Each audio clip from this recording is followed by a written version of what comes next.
Avec nous pour ce club, les amis Yves Tréhard, bonjour. Bonjour. Directeur adjoint de la rédaction du Figaro, merci d'être avec nous. Émilie Zapalski, bonjour. Bonjour. Communicante, fondatrice de l'agence Émilie Conseil. Gros programme dans cette émission, on parlera budget 49.3, avenir de François Bayrou et donc municipal à Villeneuve-Saint-Georges. Bonjour Quentin. Bonjour. Rebonjour Quentin. Bonjour. Vous allez nous parler de quoi?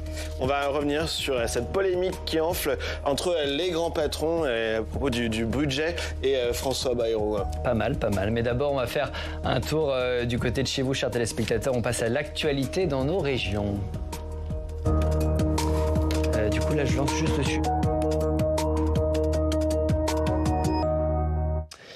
Est-on plus sage quand on passe la barre des 10 ans? Nos régions fêtent en tout cas ce mois-ci un anniversaire important. En 2015, une loi faisait ainsi passer le nombre de régions de 22 à 13. Grand découpage voulu par François Hollande. Quel bilan en tirer une décennie plus tard? On voit ça avec Aurélien Romano. Il est parti en Nouvelle-Aquitaine. Les habitants de Buissière-Galant ont de quoi se réjouir. Grâce à la fusion des régions Limousin et Aquitaine, la gare de cette petite commune située entre Limoges et Périgueux revit. Ici, la plupart des actifs travaillent ou étudient à Limoges et utilisent quotidiennement les 3 trains du matin ou les 4 TER du soir. Oui, il y a plusieurs trains, oui, quand on a le choix, ça va. Mais après, pour les scolaires, il n'y a pas le choix.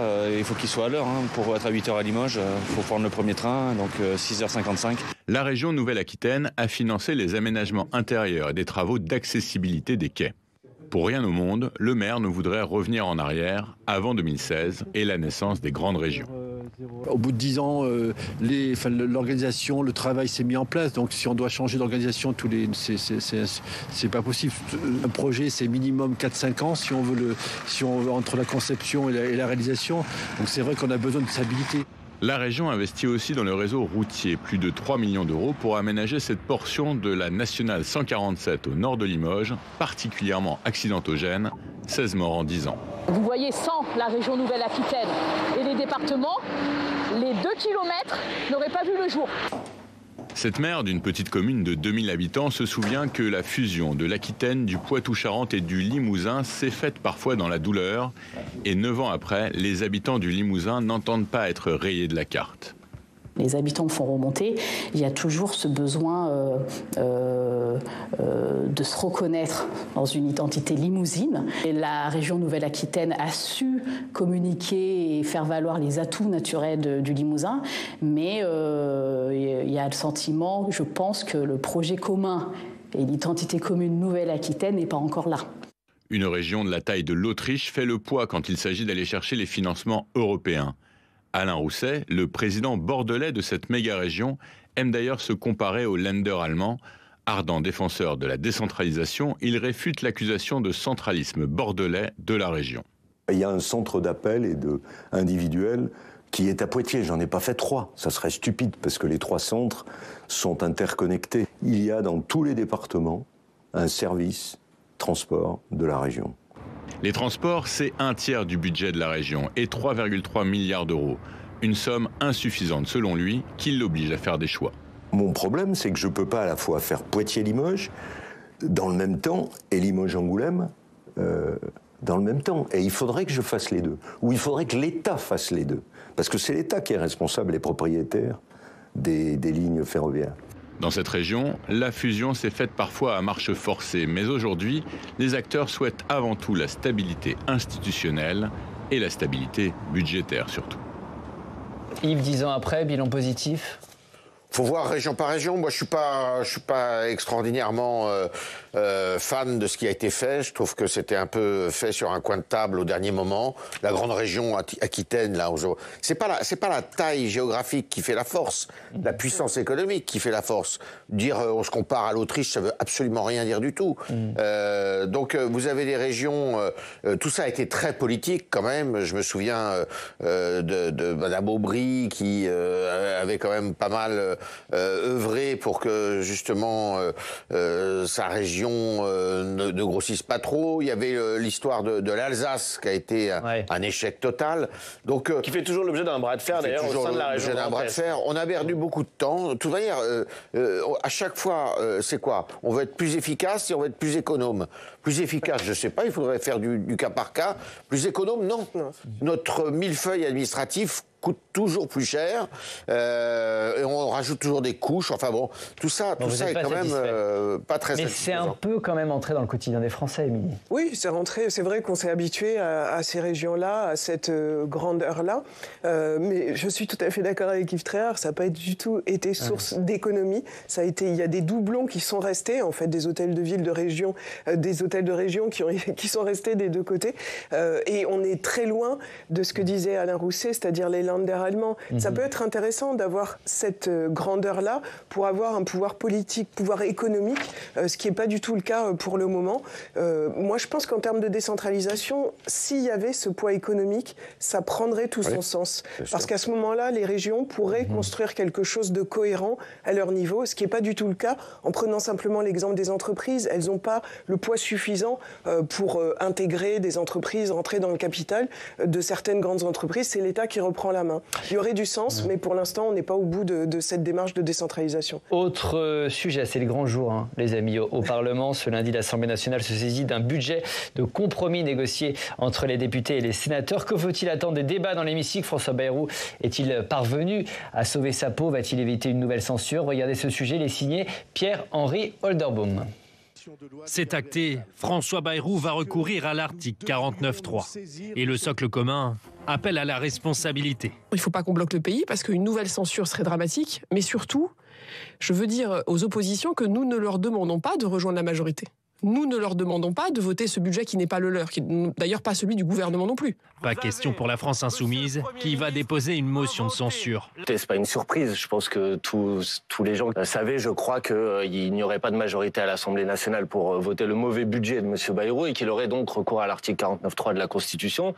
Et c'est la raison pour laquelle nous, les députés insoumis, mais je crois que ça sera d'ailleurs plus large, qui sommes opposés à ce budget, évidemment nous déposerons en début de semaine une motion de censure. Une motion de censure soutenue par les écologistes et les communistes, mais suspense côté Parti socialiste. La censure n'est pas encore tranchée. Le flou est partagé par le Rassemblement national. Si M. Bayrou ne prend pas un certain nombre de mesures par amendement, je pense effectivement que nous devons nous associer à une motion de censure. Si le doute plane, la présidente de l'Assemblée nationale appelle à la raison. Nous ne pouvons pas, dans le contexte actuel, nous permettre de rentrer dans une zone d'instabilité. C'est un budget des compromis, c'est le budget de la raison, c'est un budget qui nous permet, dans les semaines et les mois qui viennent, de faire face. L'article 49.3 sera déposé par François Bayrou cet après-midi vers 16h.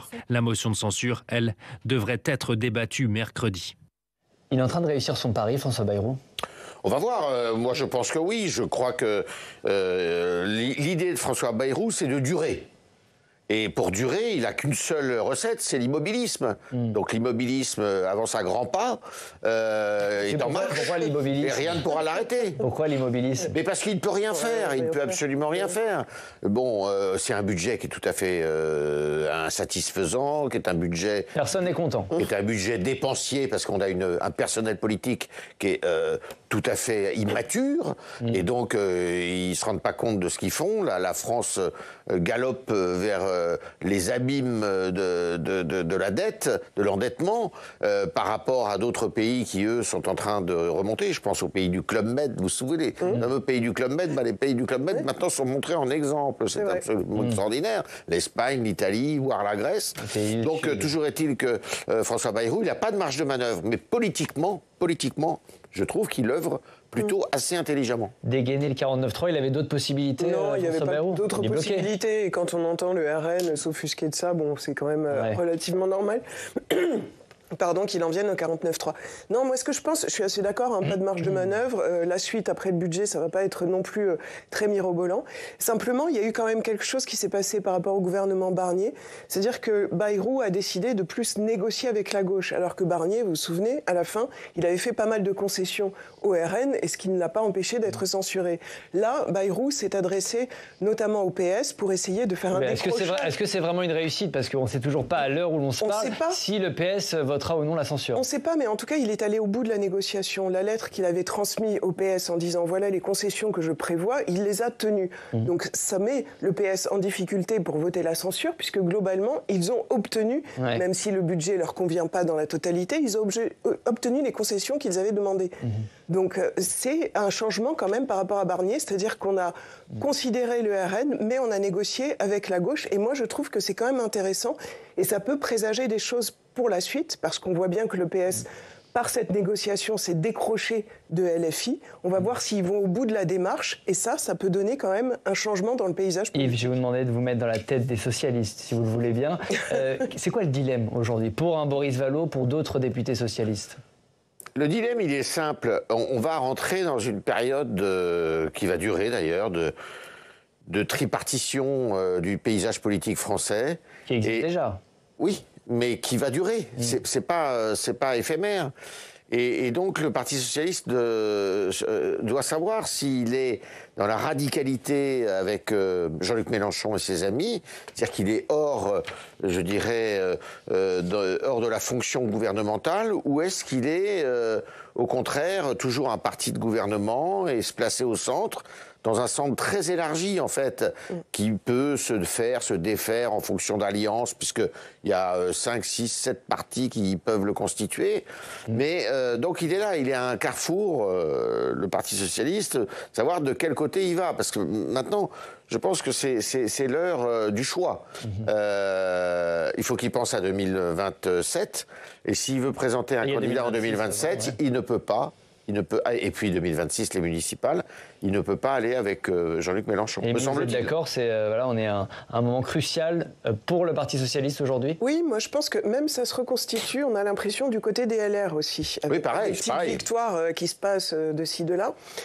Et on sent bien qu'il y a cette envie de se reconstituer, en effet, en parti de gouvernement un peu plus raisonnable, parce que LFI devient quelque part un peu un repoussoir, et on entend parler de front républicain maintenant contre LFI, comme il pouvait y avoir, ou comme il y a encore contre le Rassemblement national.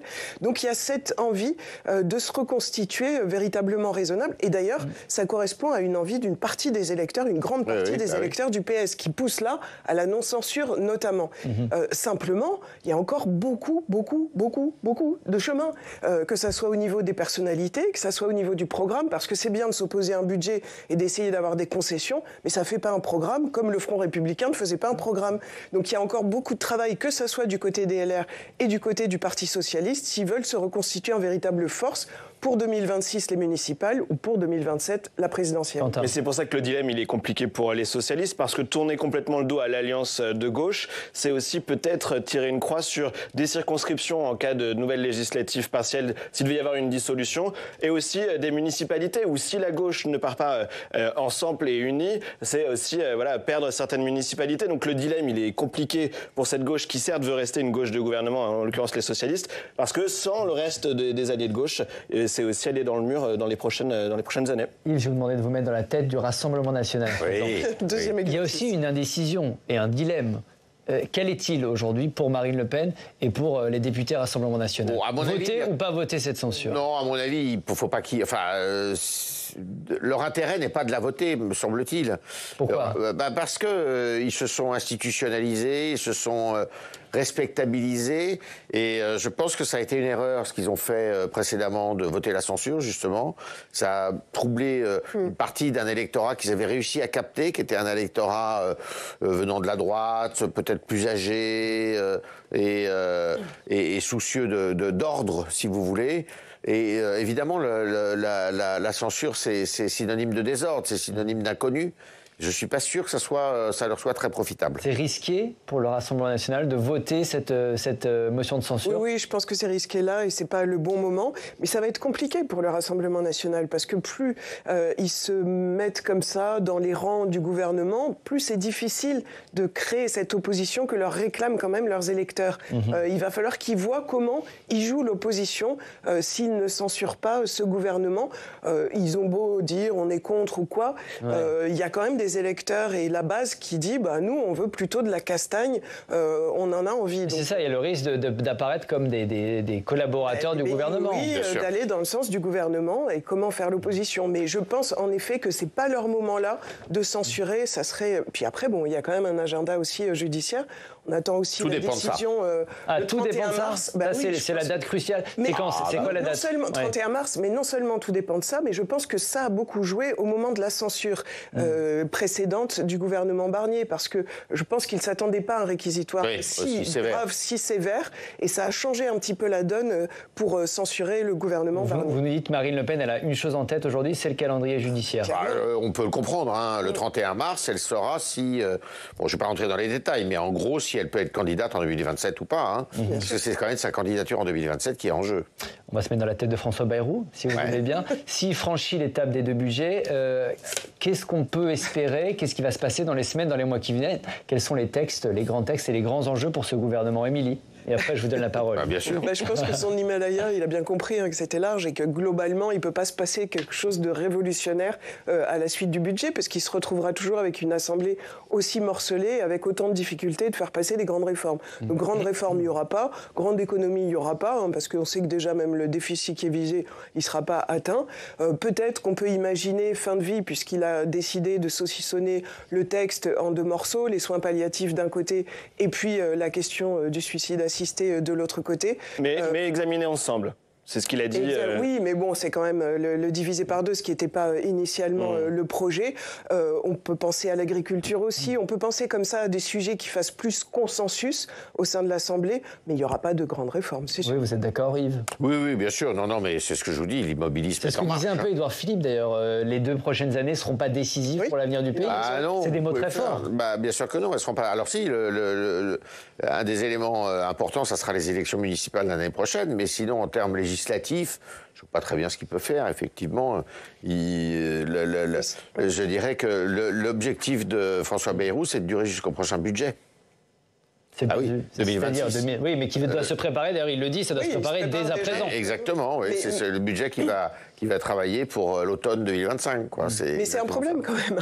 C'est véritablement un problème. Sûr, alors déjà, si on a un budget, même s'il n'est pas satisfaisant, c'est déjà pas mal, mais on n'a aucun élan, on n'a aucun projet, on n'a rien de perspective enthousiasmante ou au minimum un peu moins noir que ce qui se passe actuellement. Oui, alors si, ils peuvent œuvrer sur le front régalien, c'est-à-dire faire en sorte que les lois qui existent soient appliquées, que la justice exécute les décisions. On se contente de peu, quand même. Non, c'est pas de peu, ça peut être important.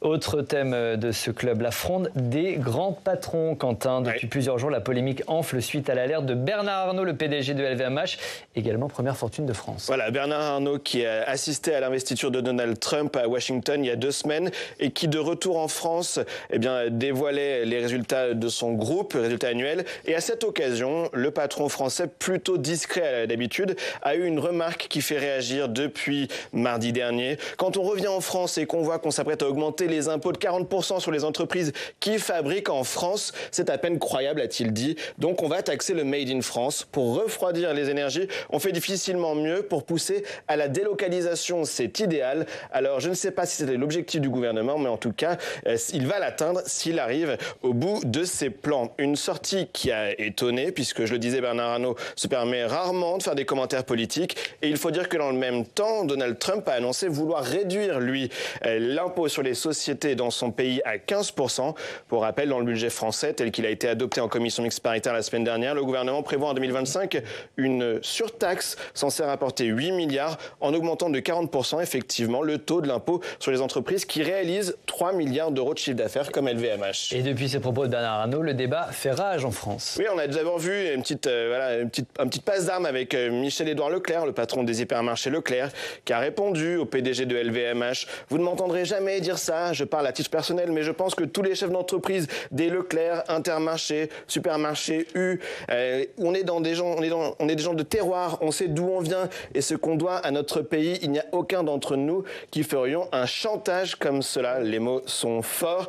Michel-Édouard Leclerc, n'hésitant pas donc à parler de chantage de la part de Bernard Arnault, mais il faut dire aussi que les activités des distributeurs ne sont pas délocalisables. Certains représentants des syndicats de salariés ont également répondu à Bernard Arnault. Voilà, Sophie Binet de la CGT qui a été très critique sur RTL, elle a dit ses propos sont à l'image du comportement des grands patrons aujourd'hui qui coulent le pays. Ils n'en ont plus rien à faire de la France, de l'intérêt général. Et Sophie Binet de regretter que leur seul objectif est l'appât du gain. Elle a terminé en disant « les rats quittent le navire ». Des propos qui font beaucoup réagir depuis vendredi dernier. D'autres réactions dans la classe politique ? Voilà, hier dans le grand jury RTL Public Sénat, le député François Ruffin appelait Bernard Arnault, je cite, à un peu de décence. Écoutez la suite. Moi, je lui dis un peu de décence. Vous savez, j'ai calculé sur les 10 dernières années, sa fortune a été multipliée par 6.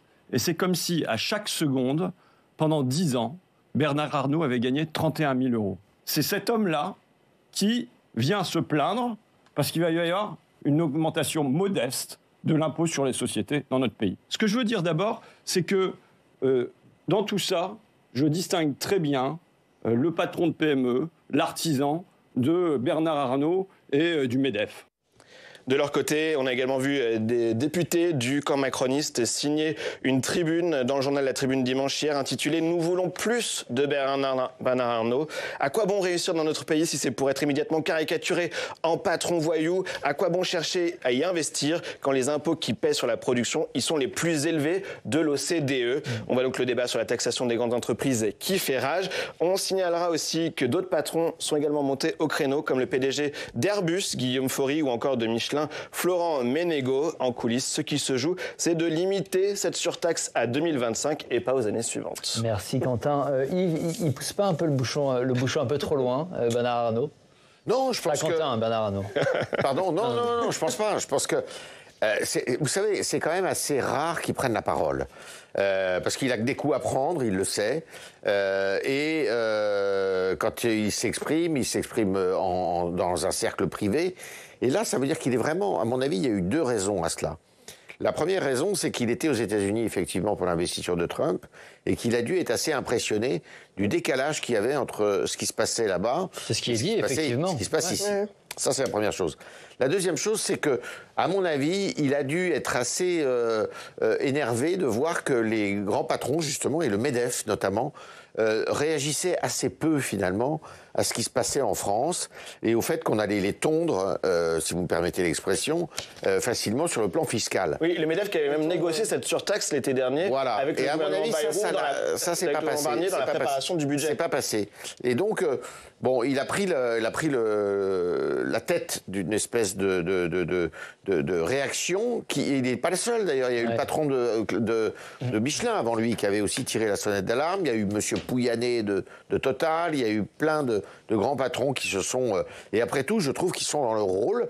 Parce qu'il faudrait dire à Madame Binet que je ne sais pas si on faisait un concours entre elle et Monsieur Arnault, celui qui coule le plus la France.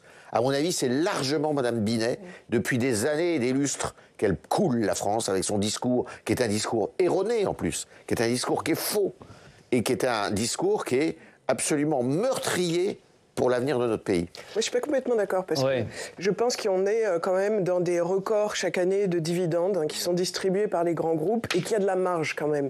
Et je pense qu'ils sont particulièrement inquiets par cette politique qui viserait à les surtaxer, comme on a pu le faire sur les grands énergéticiens au niveau européen. Donc il y a cette crainte-là.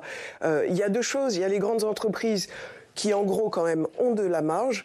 Et puis il y a ce tissu de PME qu'il faudrait plus protéger. Parce et qui vit par qui? Qui vit grâce aux grandes entreprises parce que ce sont souvent mais qui sont souvent maltraités par les grandes entreprises aussi. Bah si, il faut le dire. Hein. Oui, et qu'on a du mal à faire grandir. Donc il y a une espèce de grande... Il y a des grandes entreprises et il y a des PME. Et entre les deux, il n'y a pas ce qu'on appelle des entreprises de taille intermédiaire, qu'il y a beaucoup par exemple en Allemagne. C'est-à-dire qu'on a du mal à faire grandir ces PME qui sont le tissu dans toute la France, dans tout le territoire, qui emploient beaucoup de monde et qui ont du mal à grandir par rapport à ces grands monstres qui arrivent à ne pas payer d'impôts parce qu'elles se développent à l'étranger et donc se mettent en finances négatives. En gros, France, sur le territoire national... Elles payent des impôts à l'étranger. Elles payent très peu par rapport...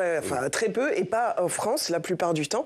Donc je pense qu'il y a de la marge et on comprend bien qu'ils sont inquiets parce qu'on leur demande une participation.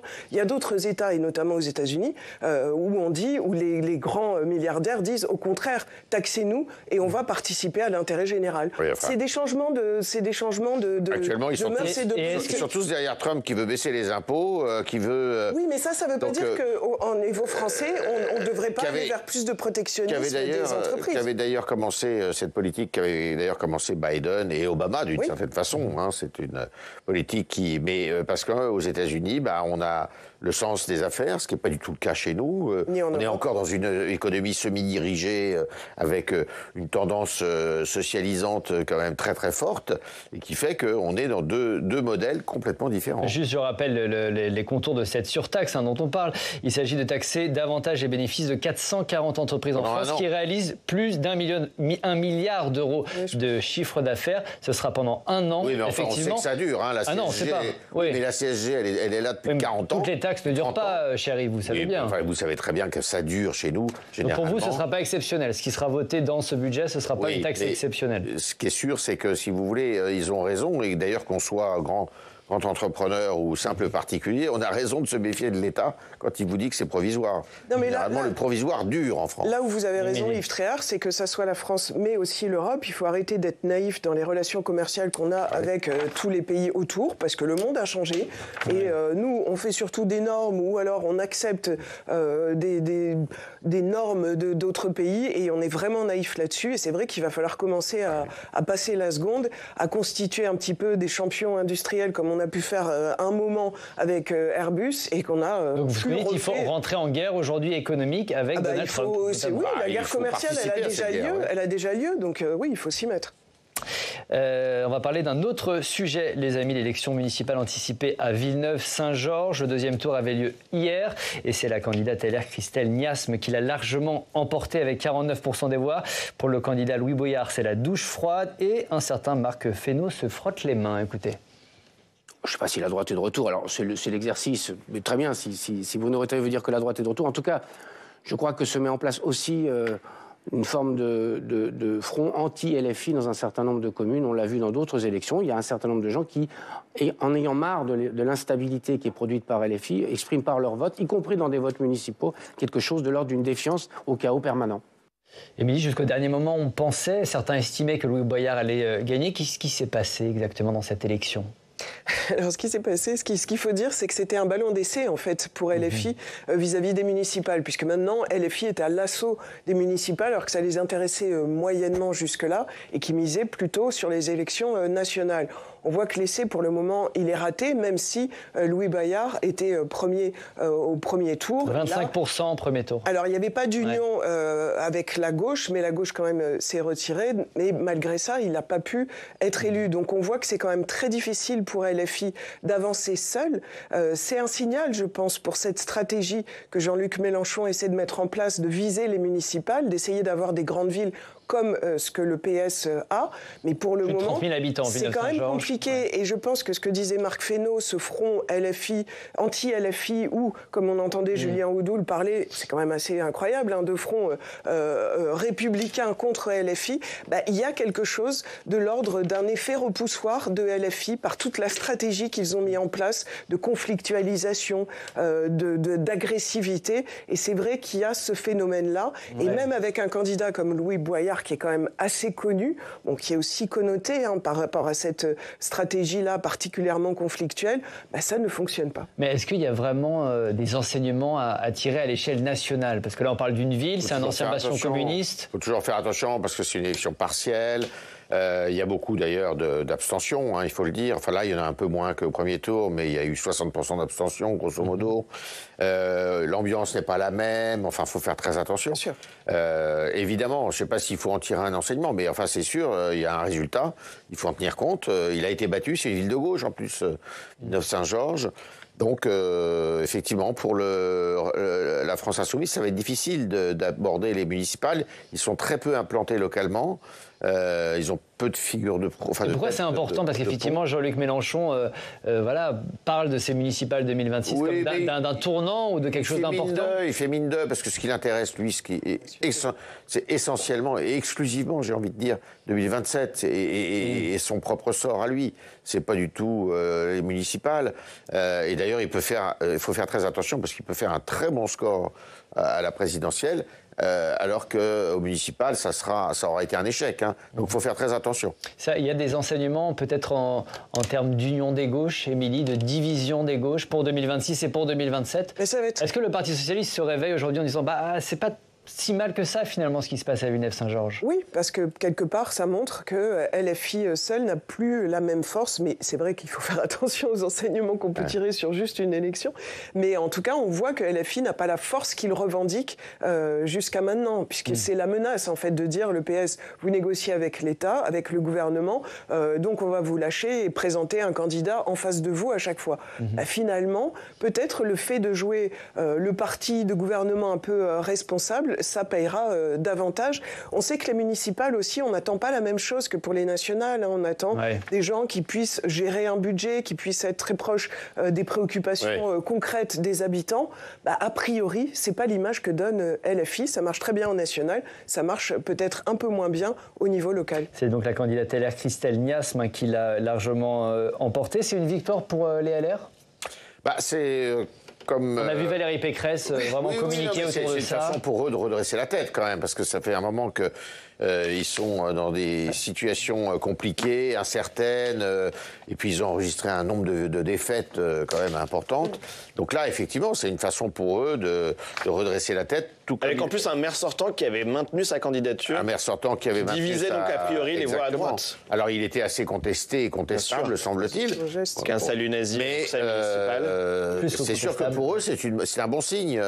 Ils sont en train de redresser la tête un petit peu avec ça. Emilie, rapidement là-dessus. Justement, c'est quand même intéressant. On voit gauche-droite, on voit ce clivage-là qui revient un petit peu. En tout cas, il y a des envies. Maintenant, est-ce qu'ils arriveront à construire assez vite ? Parce que 2027, c'est quand même pas très loin. Et 2026 non plus. On va regarder ce qu'il y a dans vos quotidiens régionaux. C'est tout de suite, c'est avec Quentin.